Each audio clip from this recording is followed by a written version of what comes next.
Episode 36۔ Samina کا چہرہ میری نگاہوں میں گھوم رہا تھا، اس کی معصوم آنکھیں، اس کی آواز، اس کے آخری الفاظ۔ کیا وہ واقعی اس دنیا میں نہیں رہی تھی؟ مر کر مٹی ہو چکی تھی۔ اس کے سینے میں 2 گولیاں لگی تھیں۔ کس نے چلائی تھی یہ 2 گولیاں؟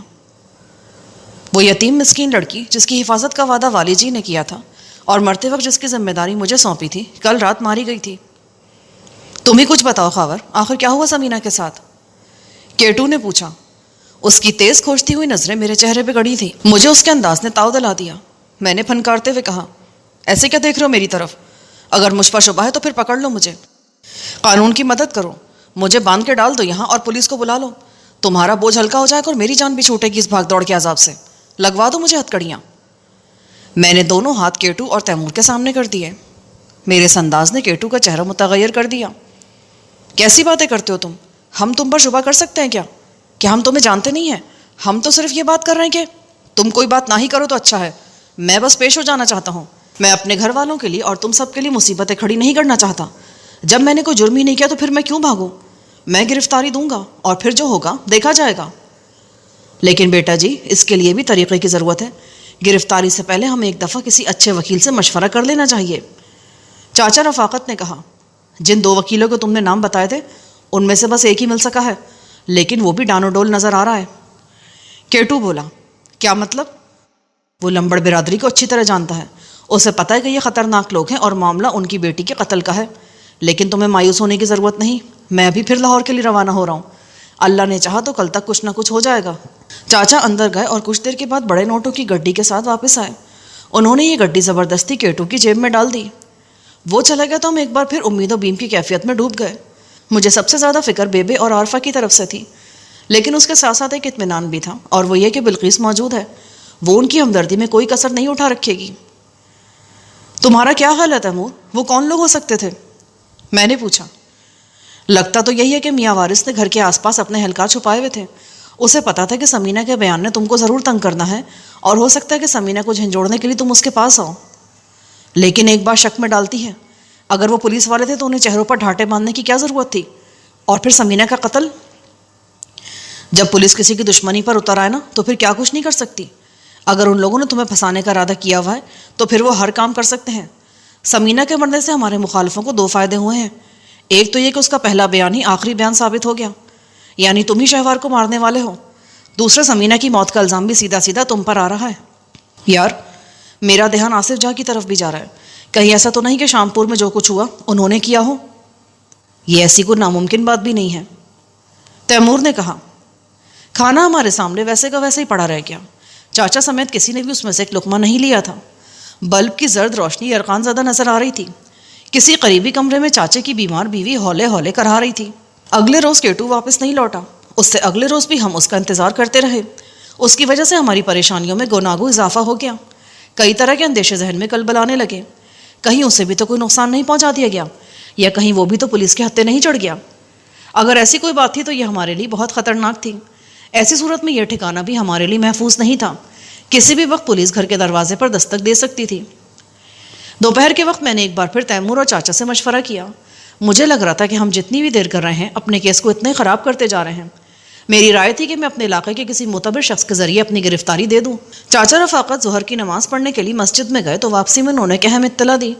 انہیں پتہ چلا تھا کہ دوپہر 1 بجے کے قریب جاگیر کی 2 گاڑیاں کاچھوالی کے پاس سے گزر کر ڈیک نالے کی طرف گئی ہیں۔ ایک گاڑی میں مسلح محافظ تھے اور دوسری گاڑی میں جاگیر کی والی بیگم بلقیس خود تھی۔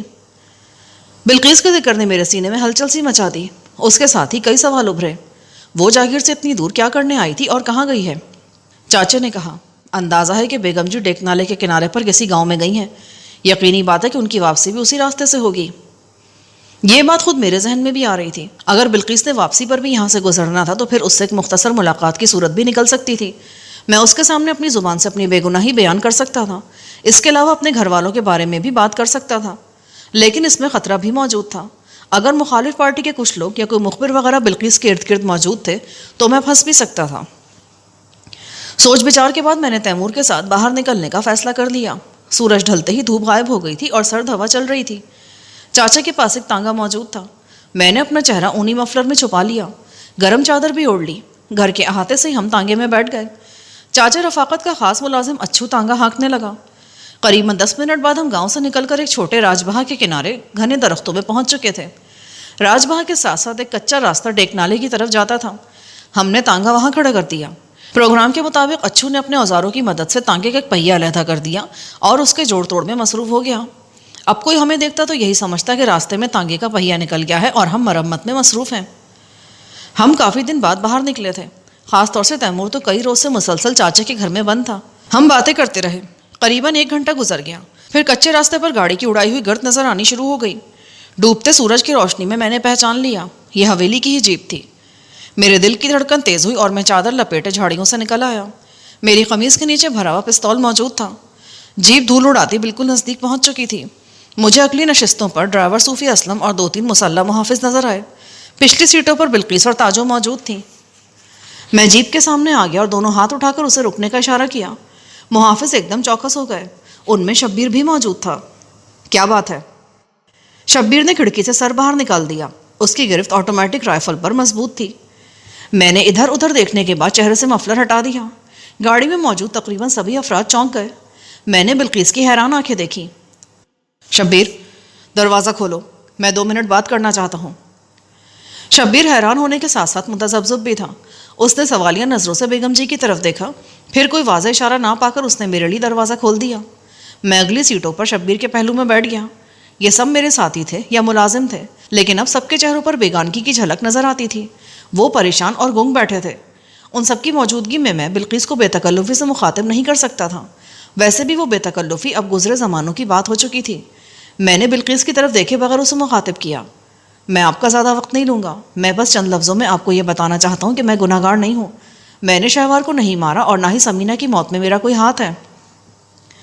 چند لمحے خاموشی رہی، پھر بلقیس نے گھونگھٹ کی اوٹ سے کہا، تم جو کچھ کہنا چاہ رہے ہو وہ سب ہمیں پتہ ہے، لیکن حالات کچھ ایسے ہو گئے کہ کسی کی سمجھ میں کچھ نہیں آ رہا۔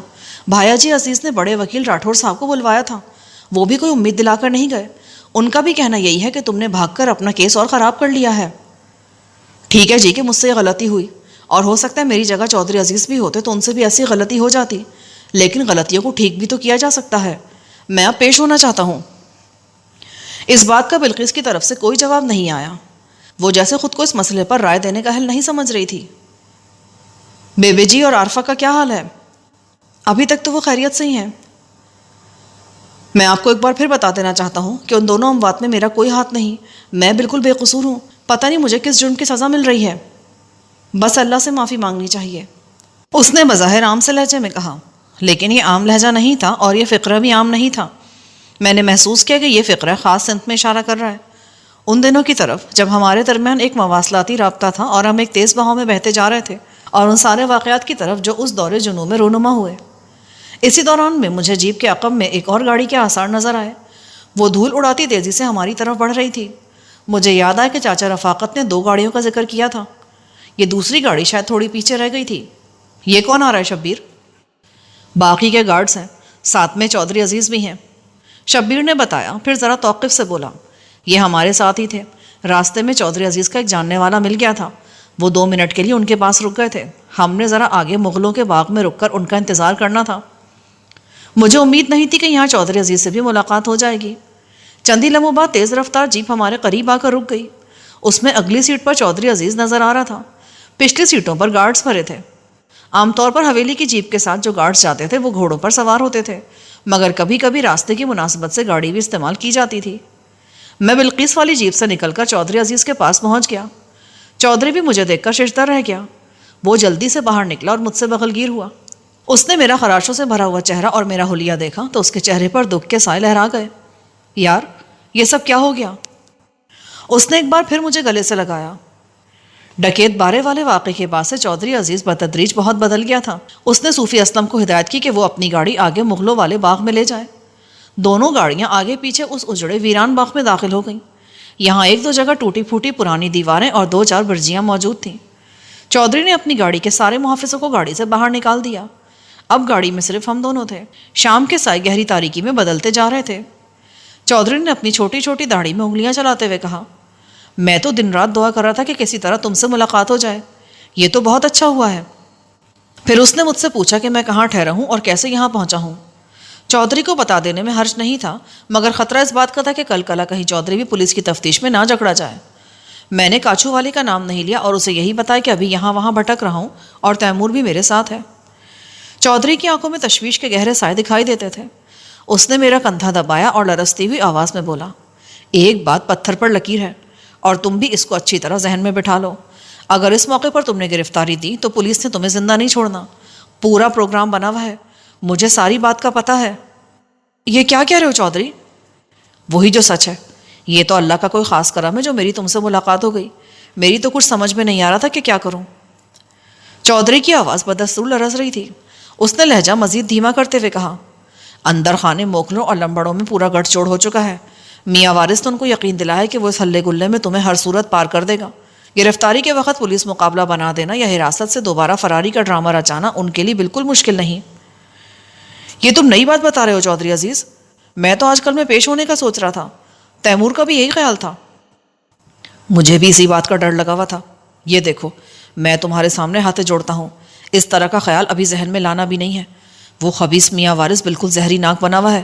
2 دن پہلے وہ قلعہ والا میں تمہارے سسر آصف جاں سے بھی مل کے آیا ہے، لمبی رقم لی ہے اس نے، بلکہ خانہ خراب دونوں طرف سے پیسے کھا رہا ہے، اس کی تو 5 انگلیاں گھی میں گئی ہوئی ہیں۔ دونوں طرف سے پیسے کھا رہا ہے؟ کیا مطلب؟ چودھری نے غور سے میرا چہرہ دیکھا۔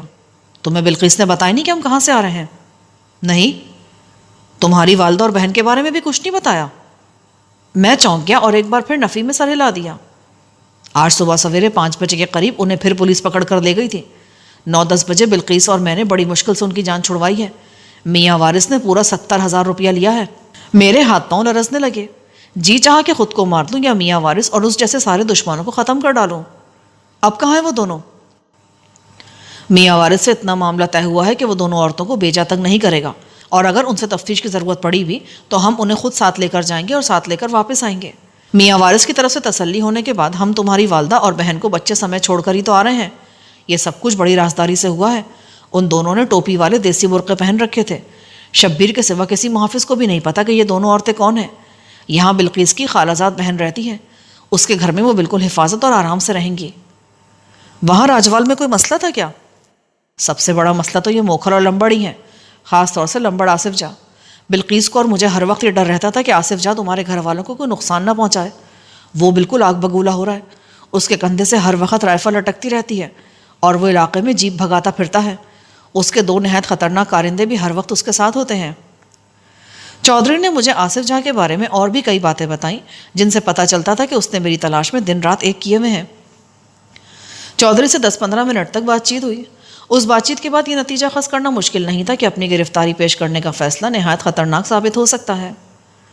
چودھری نے میرا کندھا دباتے ہوئے کہا، لیکن خاور، تمہیں زیادہ پریشان ہونے کی ضرورت نہیں۔ جو وقت گزرے گا حالات ٹھیک ہونا شروع ہو جائیں گے، اور اگر نہ ہوئے تو تم کچھ دنوں کے لیے بالکل روپوش ہو جانا۔ ہم تمہاری جان کا خطرہ کسی طور مول نہیں لے سکتے۔ تمہارا نقصان جاگیر کا نقصان ہے۔ ابھی والی جی کی جاگیر کو اور ہم سب کو تمہاری بہت ضرورت ہے یار۔ اس نے ایک بار پھر جذباتی انداز میں میرا کندھا دبایا۔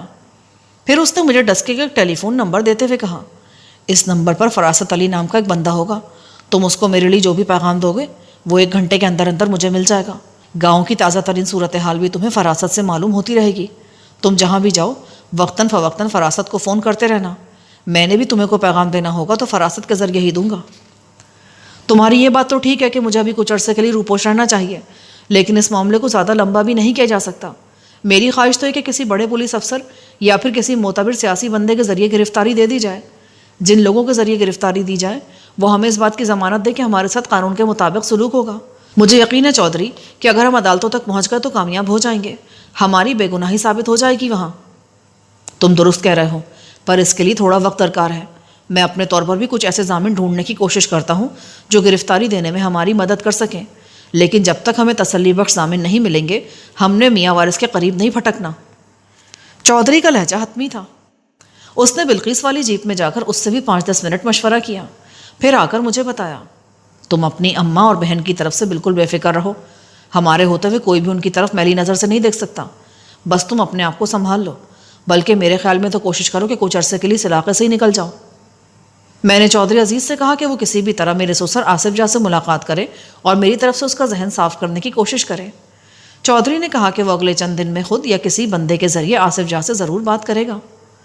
اس مزید غمزدہ کر دینے والی ملاقات کے بعد بلقیس، چودھری عزیز اور ان کے گارڈز اپنے راستے پر آگے بڑھ گئے، جبکہ میں تانگے کی طرف واپس آ گیا۔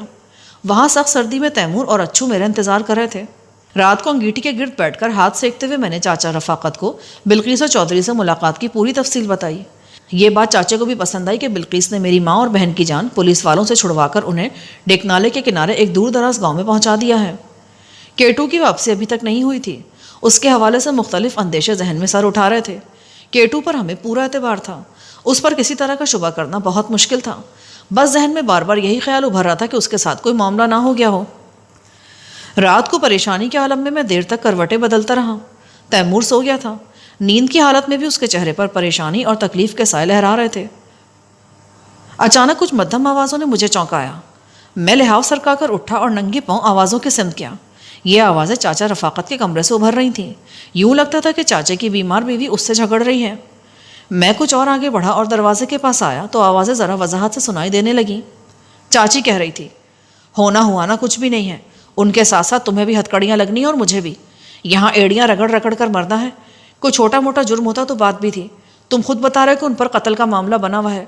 ٹھیک ہے کہ اس کے پیو سے تمہاری یاری دوستی تھی، پر اس یاری دوستی کے لیے اپنا آپ برباد کر لینا کہاں کی عقل مندی ہے؟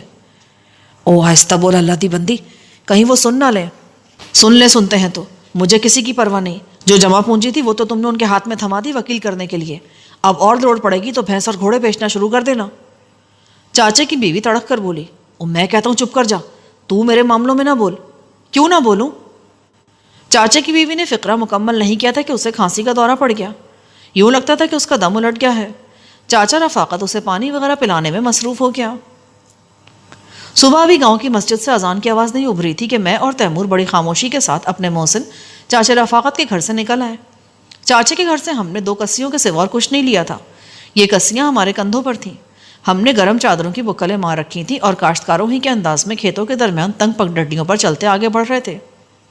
یہ تو نے گھر ایک دم کیوں چھوڑ دیا یار؟ بس مجھے کل سے پریشانی سی لگی ہے۔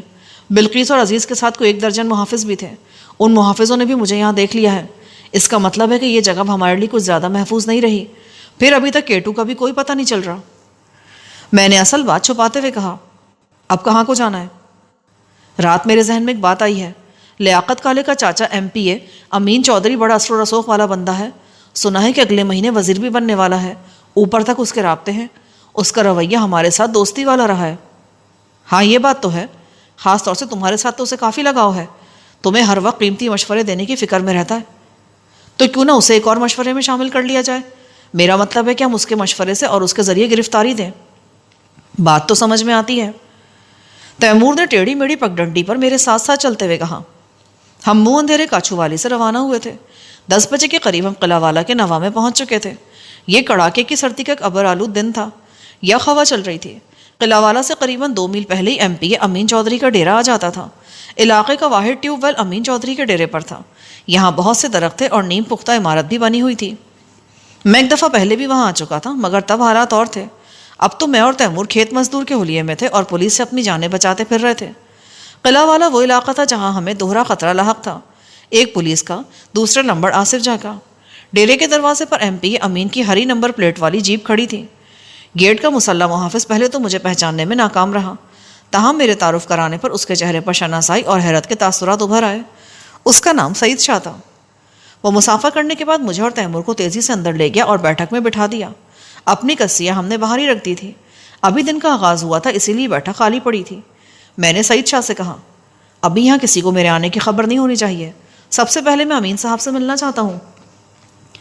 میں بھی دیکھ کر آتا ہوں، سعید نے کہا اور باہر نکل گیا۔ در حقیقت یہاں آ کر میں نے جرأت مندی سے خطرہ مول لیا تھا۔ اس جرأت مندی کی بنیاد اس یقین پر تھی کہ امین چودھری کی سوچ لمبڑ آصف جاں کی سوچ سے مختلف ہوگی۔ وہ ٹھنڈے دل و دماغ سے میری بات سنے گا اور مشورہ دے گا۔ قریباً 5 منٹ بعد سعید واپس آیا۔ چودھری خاور، آپ کو تھوڑا سا انتظار کرنا پڑے گا، میں دراصل ابھی ڈیوٹی پر آیا ہوں۔ دوسرے ساتھی نے بتایا کہ چودھری جی ذرا باہر نکلے ہیں، لیکن ان کی گاڑی تو دروازے پر ہی ہے۔ شاید پیدل نکل گئے ہیں۔ آپ ناشتہ کریں گے؟ نہیں، کوئی خاص ضرورت نہیں۔ سعید شاہ نے دوبارہ پوچھنے کی ضرورت نہیں سمجھی اور دروازہ برابر کر کے باہر چلا گیا۔ 10-15 منٹ اسی طرح گزر گئے۔ پھر میں نے ایک عورت کو دیکھا. وہ اچھے لباس میں تھی اور ایک گول تھالی میں گرم دودھ سے لبالب بھرا ہوا گلاس لے کر نمودار ہوئی. پھر وہ ہمارے سامنے سے گزر کر ایک طرف اوجھل ہو گئی. عورت کی صورت مجھے کچھ جانی پہچانی لگی. ذہن پر تھوڑا سا زور ڈالا تو یاد آ گیا. اسے کافی عرصہ پہلے دیکھا تھا، مگر کچھ صورتیں ایسی ہوتی ہیں جو تا دیر حافظے پر نقش رہتی ہیں.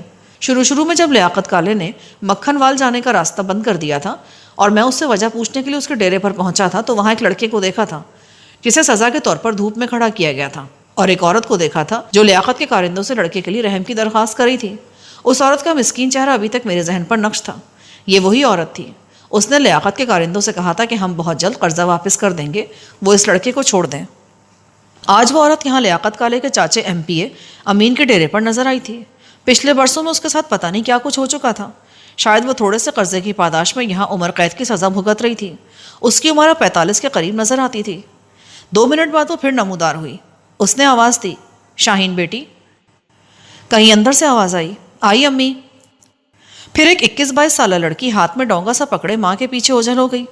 اطراف میں ایک بار پھر خاموشی چھا گئی. صبح کا وقت تھا. ابھی ڈیرے پر ویرانی ہی نظر آ رہی تھی. مجھے الجھن سی ہونے لگی. امین صاحب سے ملاقات کیوں نہیں ہو پا رہی؟ کہیں ہمارے لیے کوئی مسئلہ تو کھڑا نہیں ہونے والا؟ تیمور وہیں بیٹھا رہا. میں اٹھا اور ٹہلنے والے انداز میں راہداری میں چلا گیا.